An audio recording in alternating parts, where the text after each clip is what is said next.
I'm back. I had to change my storage thing because I could only record for 23 seconds. But yeah. But the last time we left off was Mouse Pat. And we left off because I almost had no time. And Roblox, let's check the status of it. It's on! Yeah, boys, it's on. But we won't. Wait, is it on? Hold up, let's see. Okay, it shows login. Okay, I'm gonna log in. Oh man, Roblox still not back on.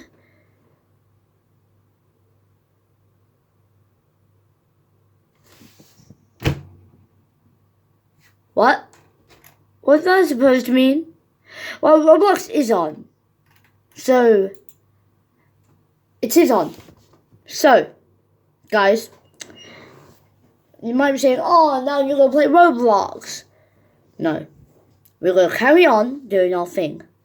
And now, when it's back on, now it is time to go back to this. Because we ain't leaving. And 3, 2, 1. This is, actually, we almost forgot the secret YouTuber.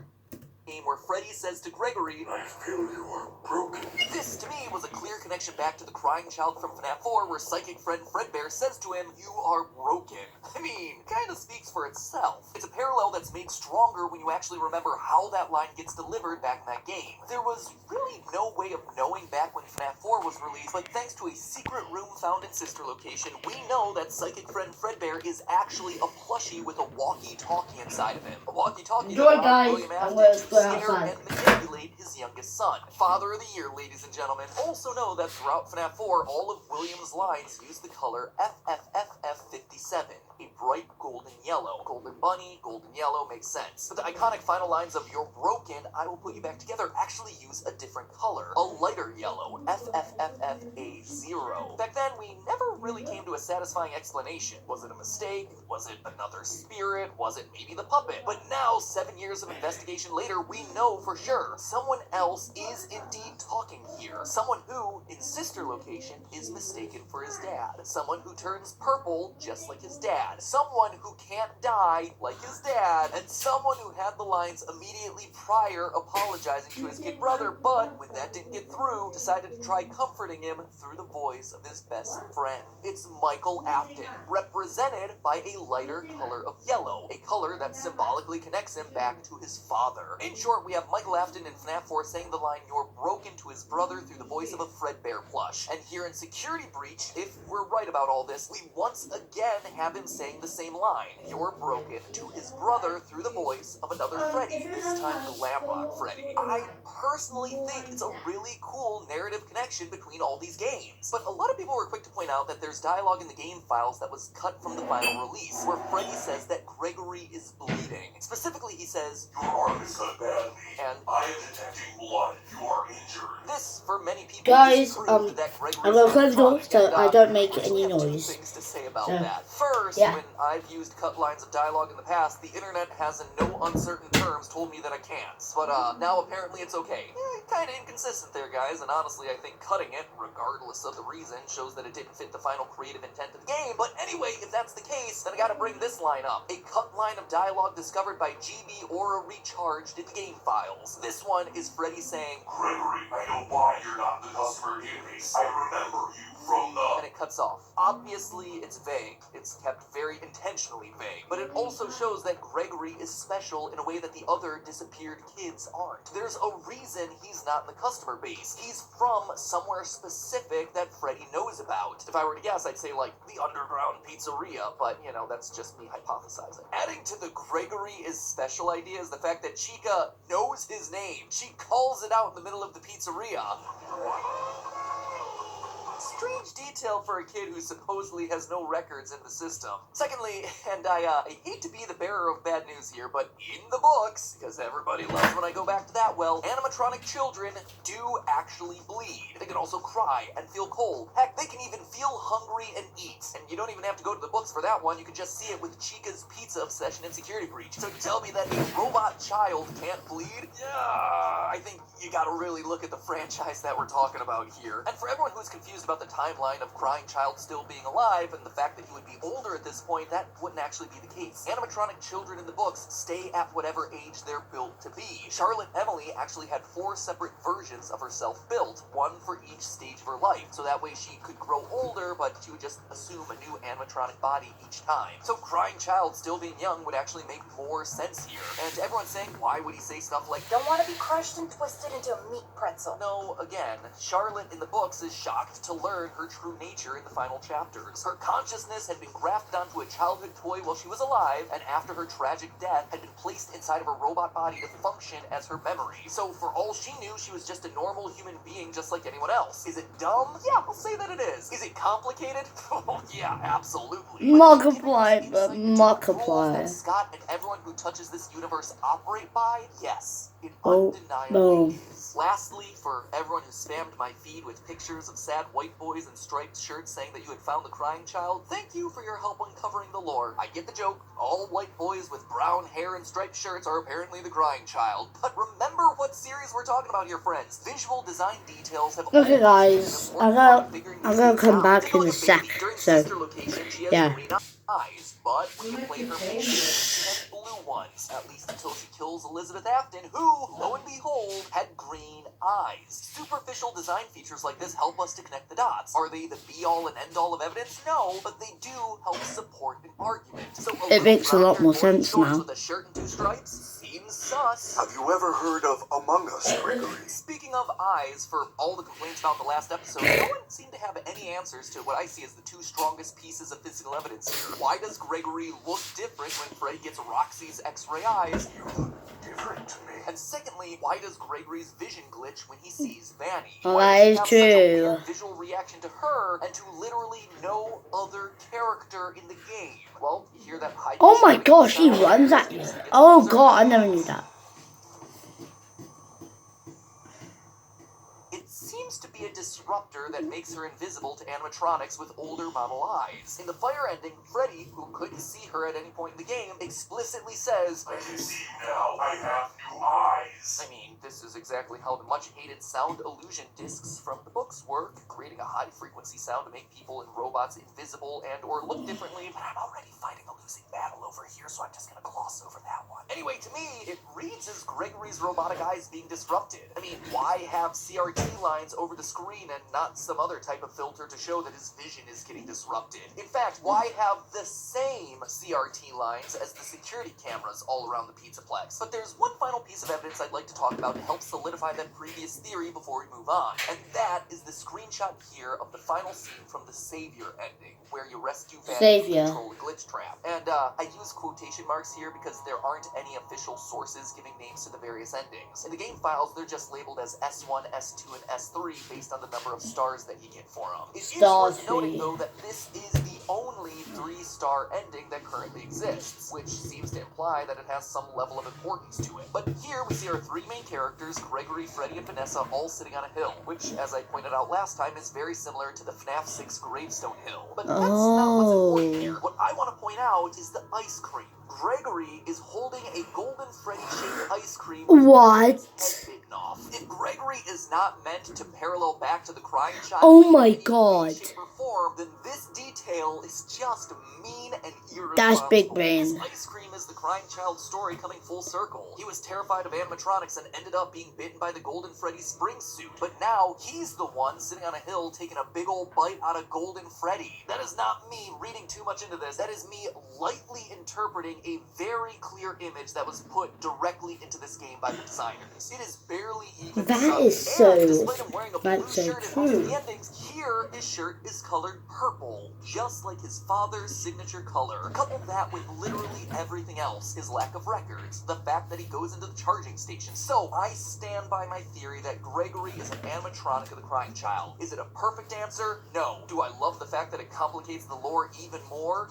No. But does it answer the most questions with the evidence that we have? I believe it does. And it's a heck of a lot better than Fazgoo. But now, 4 pages into this episode, let's actually stop to talk about Vanessa, shall we? Last episode I made a passing statement about how this final image felt to me like the 3 Afton children getting reunited. Crying child, Michael, and Elizabeth Afton. William's daughter that done got scooped by baby back in sister location. You got Seeing scooped. that, to me, feels like the narrative finally giving them a sense of closure after they quite literally die as a result of their dad's evil deeds. Last time I briefly made mention of Vanessa's blonde hair and green eyes, which is the same as Elizabeth. And here, in this ending, we actually see 2 scenes of her wearing the signature Afton purple. Even the ice cream cone, as opposed to something like Gregory's novelty pop, is a potential callback to her death, where baby delivered an ice cream cone to her before she did the scoop.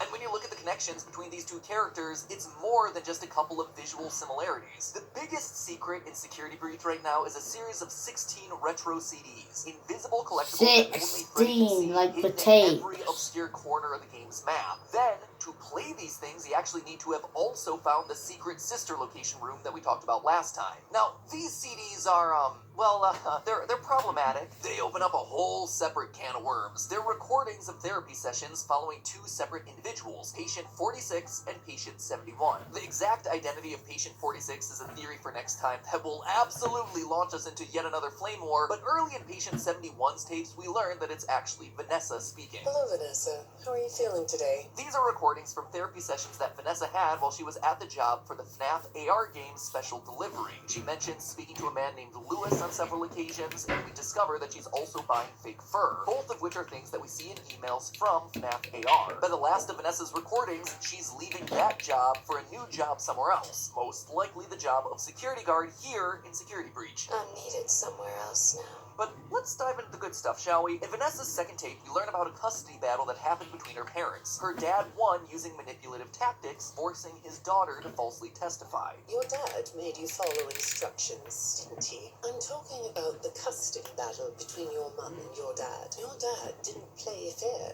did he? He used to make your mum look bad in court. After losing custody of her daughter, Vanessa's mother, well, here's what the tape does. I know your mum.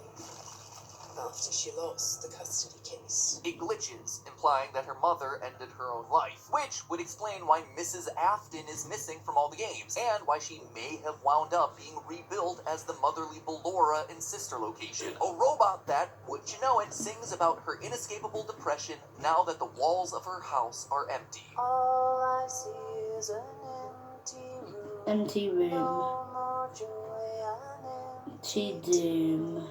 My We face. also hear Vanessa lines like this. Oh, you like those? Apparently, the janitor on this floor has a garden and has been putting bouquets in the offices here for years. Vanessa likes flowers. A small detail, but you know me, small details can often be the biggest evidence. Who else do we know in the series that has an affinity for flowers? Well, think back to FNAF 4. Remember this random empty bedroom with a huge portrait of a flower on the wall? It's Elizabeth's room before she got scooped. Then you have Vanessa lines like this. Lots of people know more than I do. Sometimes I need to listen. Now, this might be a stretch, but I believe it's referring to when Elizabeth got scooped by Baby. Her dad had repeatedly and explicitly warned her not to go near Baby, but she didn't listen. And in doing so, she ended up getting herself trapped inside the animatronic. Don't tell Daddy that I'm here. I wanted to watch your show too. I don't know why he won't let me come see you. Now you know why. Vanessa also says in her tapes that she doesn't like dark basements. I have a craft space in my basement.